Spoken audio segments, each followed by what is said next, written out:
Ghost's brand new album Skeletá, officially released on April 25th, 2025, has me absolutely hooked. From the moment I hit play, I've been unable to stop listening to it. It's that fucking addictive. The songs are insanely replayable, the kind that get stuck in your head for days. I've caught myself humming choruses at Woolworths actually. Ghosts have always been masters of blending heavy metal theatrics with pop hooks, and on Skeletá, they've truly outdone themselves. The result is an album that feels both larger than life and surprisingly personal, delivering big riffs and bigger choruses while still offering plenty of depth for those paying attention. Interestingly, frontman Tobias Forge, the mastermind behind Ghost, describes Skeletá as a more, introspective record than its predecessor, Impera, which was another amazing album. Instead of grand history lessons about the rise and fall of empires, this album shines a light inward on basic human emotions, hope, hate, love, and acceptance, and so on. You can really feel that focus throughout the track list. Each song on Skeletá seems to tackle a different emotional vibe, yet the whole album remains cohesive and flows smoothly. So what makes this record so addictive, and how do these emotional themes play out in the music? Let's dive into a detailed track-by-track review and see why Skeletá has me, and a lot of other fans, quite excited. What makes Ghost truly unique is their ever-evolving lore, a theatrical saga that unfolds with each album. For newcomers, Ghost's frontman isn't just a singer, he plays a demonic anti-pope called Papa Emeritus, and the band members are masked Nameless Ghouls. All of it stems from the mind of Tobias Forge, who's portrayed a lineage of papas, each tied to an album era. We've seen everything from undead popes to flamboyant cardinals, with each retirement and ascension treated like a dark soap opera.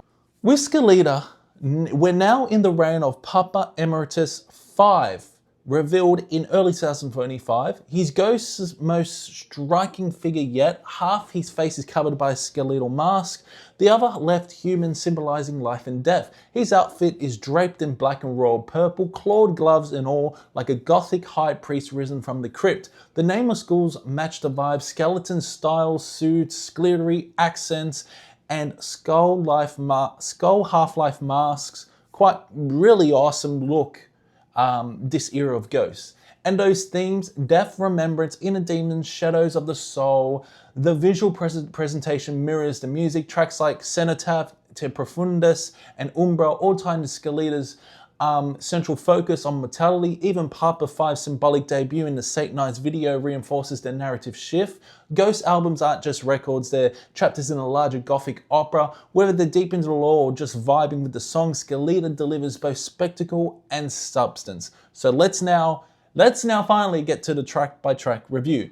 Now the album opens with Peacefield, a nearly 5-minute track, I think, that immediately pulls you in with a haunting intro that sounds like a distant child's voice sets the stage before swelling into eerie church organs and choral harmonies. When the drums hit and guitars hit, it transforms into a massive arena anthem. Now Papa V belts out Peacefield over soaring guitar leads, and the chorus hits with full dramatic force. It's dark, theatrical, and strangely uplifting, like being led into battle by a ghostly choir. As the song fades, you know this album is going to be a journey.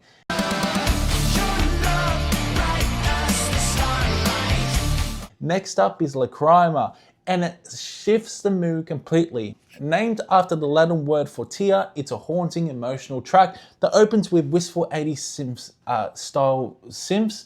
Think vintage power ballad, but Ghost balance the sentiment with a heavy Metallica-esque guitar riff that gives it real weight. Tobias Forge vocals are full of aching emotion, and the chorus explodes with arena-sized melody.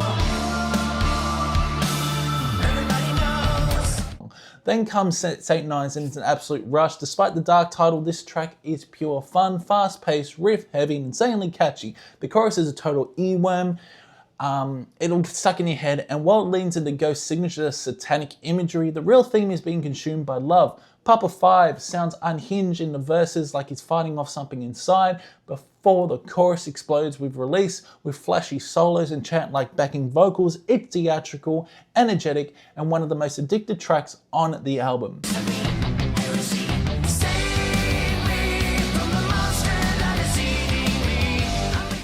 Got songs like Guiding Light slows things down and delivers the album's big power ballad. And it's a standout. It opens gently with soft melodies and a tender vocal performance from Forge that feels almost like a twisted lullaby. Then it swells into a massive theatrical chorus that's uplifting yet laced with ghost signatures darkness. Layered guitars and rich synths give it a stadium rock feel, and by the climax, it's pure emotion. It's a powerful breather, dramatic, and genuinely spine-tingling.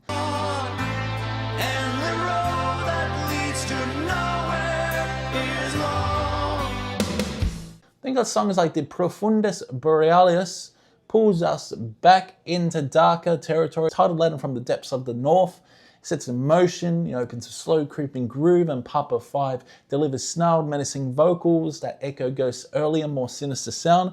But when the chorus hits, it flips into a soaring melody, emotional, almost uplifting. The contrast is striking, and the gothic atmosphere, completely with eerie organ and haunting guitar leads, make it a standout. It's heavy, dramatic, and absolutely chilling by the time it fades out.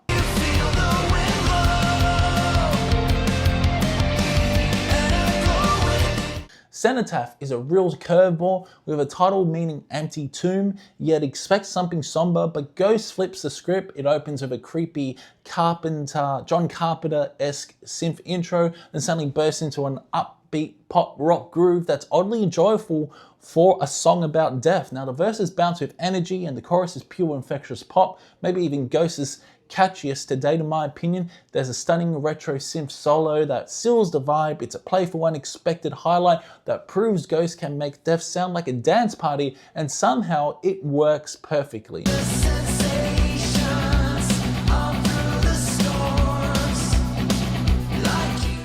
They got songs like Missilia Amori, blasting with serious force, laden for missiles of love, and it hits just like that. It's one of the heaviest tracks on Skeletá, loaded with thick, grimy riffs and a swaggering groove that begs for a live crowd. Now the rhythm section is relentless, and Papa delivers a playful mix of sneers and soaring vocals. It's packed with surprises too, unexpected shifts that keep things exciting, but the bridge dives into a full metal chaos with a ripping solo. It's fiery, fun, and it shows Ghost can still go hard without losing their theatrical charm.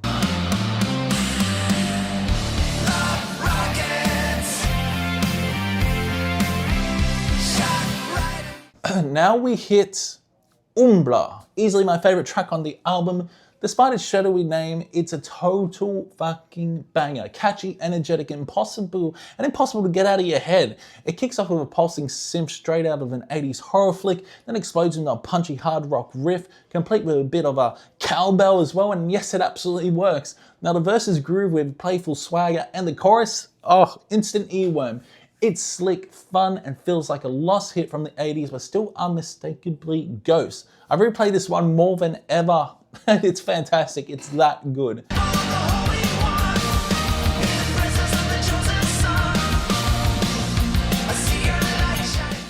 And finally, Skeletá closes with Excelsis, and a true Ghost tradition. Its grand emotionally finale opens with solemn hymnal vibe, church organs and choral voices set a sacred tone before swelling into a powerful mid-tempo anthem. Now the guitars are bold, the drums feel ceremonial, and Papa 5 delivers one of his most heartfelt performances. There's even a surprisingly hopeful lyric inviting someone to the rainbow's end, a rare moment of purity in Ghost's world. By the end, it soars into full catharsis with layered solos and thunderous percussion. It's epic, uplifting, and the perfect way to close the album. As levees are breaking, a flood comes. After spending a lot of time with Skeletá, I can confidently say it's another big win for Ghost.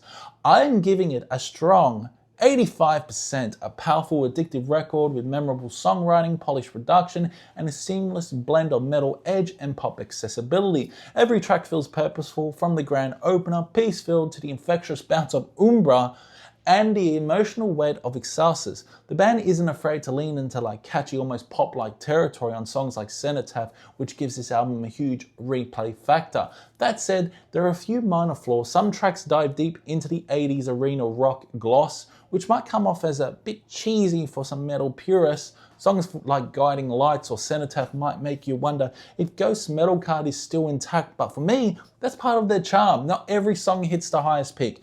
Marks of the Evil One didn't grab me right away, but they're fucking growers. If you miss the rawness of early Ghosts, this might feel overly slick, but it's a small trade-off for what is grand theatrical journey. Skeletá is Ghost evolving with confidence, and it's one hell of a ride. I did miss out on one song, which I do apologize. Marks of the Evil One. It's a good song. It's a great song. I really did enjoy it, although I feel like that is one of the weakest songs on the album.